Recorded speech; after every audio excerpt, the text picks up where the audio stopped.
አሁን ብነግራት ምን ትለኝውን? እሷ በጣም ከባድ ሴት ናት። የምነግራት ናት። ሁሌ ሐሳብ፣ ሁሌ ዝምታ፣ ኑር ከሌለ ሰው ጋር መኖር ሰለቸኝ።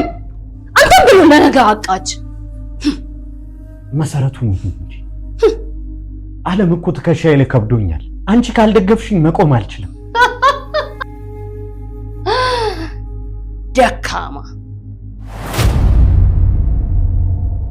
እኔ ካልደገፍኩ የምትወድቅ ከሆነ ገና ድሮን ይወደቅከው።